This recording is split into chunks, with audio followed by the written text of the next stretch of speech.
नमस्कार, मैं अनिल कुमार सैनी, सहायक आचार्य राजकीय विधि महाविद्यालय चूरू। आज इस वीडियो श्रृंखला के अंतर्गत सिविल प्रक्रिया संहिता 1908 की धारा 17 और 18 के बारे में आज हम चर्चा करेंगे, जो कि वाद संस्थित करने के स्थान के बारे में वर्णन करती हैं। धारा 17 क्या कहती है और धारा 18 क्या कहती है, उसके बारे में जैसे पिछले वीडियो में हमने चर्चा की थी धारा 15 और 16 के बारे में। धारा 15 के अंतर्गत वह न्यायालय जिसमें वाद संस्थित किया जाएगा, यानी निम्नतम श्रेणी का जो न्यायालय है उस न्यायालय में वाद संस्थित किया जाएगा, जिसके अंतर्गत ये बताया गया था कि यदि निम्नतम श्रेणी से यदि वरिष्ठ न्यायालय में भी यदि वाद संस्थित कर दिया जाता है तो ऐसी स्थिति में जो यदि विचारण हो जाता है तो वहाँ पर वाद वैध माना जाएगा, या जो डिक्री पारित की जाएगी वो वैध डिक्री मानी जाएगी। ऐसे ही जैसे धारा 16 में ये बताया गया था कि किस प्रकार से जो अचल संपत्ति होती हैं उनसे संबंधित कौन से मामले होते हैं और उनमें वाद कहाँ से स्थित किया जाएगा, और यदि कोई वसूली से संबंधित वाद होगा तो प्रतिवादी जहाँ पर निवास करता है, कारोबार करता है या आजीविका के लिए कोई कार्य करता है वहाँ पर वाद संस्थित किया जाएगा। आज हम धारा 17 और 18 के बारे में चर्चा करेंगे। धारा 17 ये कहती है कि विभिन्न न्यायालयों की अधिकारिता के भीतर स्थित अचल संपत्ति के लिए वाद, जब ये निश्चित हो जाता है कि वाद कौन से न्यायालय में संस्थित किया जाएगा और जो संपत्ति जो होती है, अचल संपत्ति जो होती है वो विभिन्न न्यायालयों में स्थित होती है। जैसे मान लो कि दो न्यायालय हैं, जैसे एक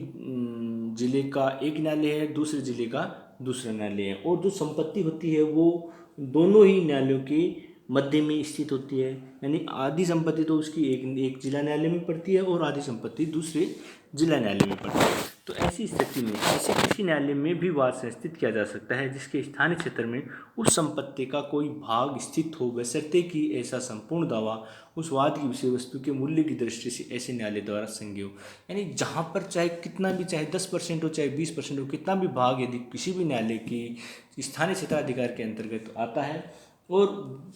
वहाँ पर उस किसी भी स्थानीय क्षेत्राधिकार के न्यायालय में वाद संस्थित किया जा सकता है। लेकिन यहाँ पर ध्यान देने योग्य बात ये होगी कि जो वाद की जो विषय वस्तु है वो उसके मूल्य की दृष्टि से ऐसा न्यायालय जो है वो संज्ञेय हो, यानी सक्षम होना चाहिए, उस न्यायालय में ही वाद संस्थित किया जाएगा। यानी विभिन्न क्षेत्राधिकारों के अधिकारिता के भीतर यदि कोई संपत्ति स्थित होती है तो ऐसी स्थिति में अचल संपत्ति के लिए वाद किसी भी न्यायालय में संस्थित किया जा सकता है जिसके क्षेत्राधिकार में वह संपत्ति स्थित होती है। अब आती है धारा 18। धारा 18 ये कहती है कि जहाँ पर न्यायालयों की अधिकारिताओं की सीमाएं अनिश्चित हैं वहाँ वाद का स्थान, जहाँ पर ये निश्चित ही नहीं किया जा सकता है कि किस न्यायालय की सीमाओं के अंतर्गत वाद संस्थित किया जाना चाहिए, यानी कौन सी न्यायालय में वाद संस्थित, उसकी सीमाएं निश्चित नहीं है, तो ऐसी स्थिति में वाद वहाँ संस्थित किया जाएगा यदि इस बात की पहला है, जैसे यदि इस बात की शंका हो या वह निश्चित न हो कि कोई अचल संपत्ति किस न्यायालय के स्थानीय क्षेत्राधिकार में आती है, भीतर आती है, वहाँ दावा करने वाले सद्भावनापूर्वक उस संपत्ति को जिस न्यायालय के स्थानीय क्षेत्राधिकार में वह समझता है उस न्यायालय में शपथ पत्र पेश करके और कारण दर्शित करके दावा पेश कर सकता है, बशर्ते ऐसे न्यायालय इस वाद की प्रकृति और मूल्य की दृष्टि से सक्षम हो। यानी कि तो वहाँ पर किसी भी न्यायालय में जो पक्षकार है वो वाद संस्थित कर सकता है, उसे एक शपथ पत्र पेश करना होगा और वहाँ पर कारण दर्शित करना होगा कि मैं ये मानता हूँ कि ये संपत्ति है इस न्यायालय के क्षेत्राधिकार में स्थित है। तो ऐसी स्थिति में वाद किसी भी न्यायालय में संस्थित किया जा सकता है, लेकिन इसके लिए एक बात आवश्यक है कि वह जो न्यायालय है वह सक्षम होना आवश्यक है। दूसरा जो इसमें महत्वपूर्ण बिंदु वो है कि जहाँ कथन जैसे पहला जो उपधारा 1 के अंतर्गत के अधीन अभिलिखित नहीं किया गया, यानी ये कहा नहीं गया है कि संपत्ति है वो इसके अंतर्गत मानी जाती है, और किसी अपील या पुनरीक्षण न्यायालय के सामने यह आक्षेप किया जाता है कि ऐसी संपत्ति से संबंधित वाद में डिक्री या आदेश ऐसे न्यायालय द्वारा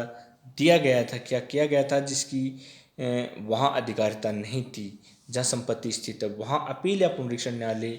इस आक्षेप को तब तक अनुज्ञात नहीं कर सकेगा जब तक कि उसकी राय न हो कि वाद के संस्थित किए जाने के समय उसके संबंध में अधिकारिता रखने वाले न्यायालय के बारे में अनिश्चितता के लिए कोई युक्तियुक्त आधार नहीं था या उसके परिणाम स्वरूप न्याय की निष्फलता हुई है। तो ऐसी स्थिति में जहाँ पर ये बात कही गई है कि ऊपर वाला जो जहाँ पर ये अभिलिखित नहीं किया गया है कि मैं ये समझता हूँ, कारण पेश नहीं किया गया है या शपथ पत्र पेश नहीं किया गया है कि ये जो न्यायालय है ये इसकी स्थानीय अधिकारिता रखता है। तो ऐसी स्थिति में यदि किसी मामले में अपील या पुनरीक्षण किया जाता है, निर्णय देने के बाद में यदि अपील में या पुनरीक्षण किया जाता है और वहाँ पर ये प्रश्न आता है या वहाँ पर ये आक्षेप लगता है कि जिस न्यायालय ने डिग्री पारित की है वह न्यायालय सक्षम अधिकारिता नहीं रखता है, तो ऐसी स्थिति में यानी कि उस न्यायालय को यदि अधिकारिता नहीं है तो जहाँ पर संपत्ति स्थित है तो वो आक्षेप को तब तक अनुज्ञात नहीं किया गया जब तक कि उस पहले वाले न्यायालय में या उस न्यायालय को अधिकारिता थी या नहीं उसके बारे में कोई निश्चितता या कोई अधिकारिता से संबंधित कोई भी युक्तियुक्त आधार नहीं मिल जाता है। यानी कि पहले ये निश्चित करना होगा कि जिस न्यायालय में वाद संस्थित किया गया था उस न्यायालय को अधिकारिता नहीं थी, इसके बारे में पूर्ण रूप से ये निश्चित यानी ये आधार दर्शाना पड़ेगा कि इस न्यायालय को नहीं है, तब तक उस अपील या जो भी निरीक्षण का है या पुनरीक्षण से संबंधित कोई भी मामला आता है तो वहाँ पर उस मामले को ग्रहण नहीं किया जाएगा। तो इस प्रकार अपने आज धारा 17 और 18 के अंतर्गत अपन उन मामलों के बारे में अध्ययन किया या उन मामलों के बारे में चर्चा की कि धारा 17 के अंतर्गत जहाँ पर विभिन्न क्षेत्राधिकार में कोई संपत्ति आती है तो वहाँ पर किसी भी न्यायालय में वाद संस्थित किया जा सकता है, लेकिन जहाँ पर अनिश्चितता है, जहाँ पर ये अनिश्चितता है कि इस मामले में धारा 18 के अंतर्गत अनिश्चित है कि इस मामले को किस न्यायालय में संस्थित किया जाना चाहिए, तो ऐसी स्थिति में मामले को किसी भी न्यायालय में संस्थित किया जा सकता है और एक शपथ पत्र देना होता है कि इस न्यायालय को ये अधिकारिता प्राप्त है या पक्षकार ये कहेगा कि मैं ये मानता हूँ कि इस न्यायालय को स्थानीय अधिकारिता प्राप्त है और वह उस न्यायालय में वाद संस्थित कर सकता है। तो इस प्रकार से वाद को उस न्यायालय में भी संस्थित किया जा सकता है जहाँ पर अधिकारिता अनिश्चित होती है, लेकिन जहाँ पर अपील और पुनरीक्षण से संबंधित कोई मामला आ जाता है और बाद में यदि कोई आक्षेप आता है कि जिस न्यायालय ने डिग्री पारित की है या निर्णय पारित किया है उस न्यायालय को अधिकारिता नहीं थी या अनिश्चितता के कारण उसमें वाद संस्थित नहीं किया जाना चाहिए, तो जो अपीली न्यायालय है वह न्यायालय उस मामले को तब तक ग्रहण नहीं करेगा, तब तक अनुज्ञेय नहीं करेगा जब तक कि यह नहीं हो जाता है कि कोई युक्त आधार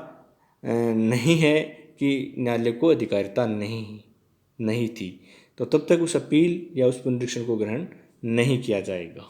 तो इस प्रकार हमने धारा 17 और 18 के बारे में चर्चा की। धन्यवाद।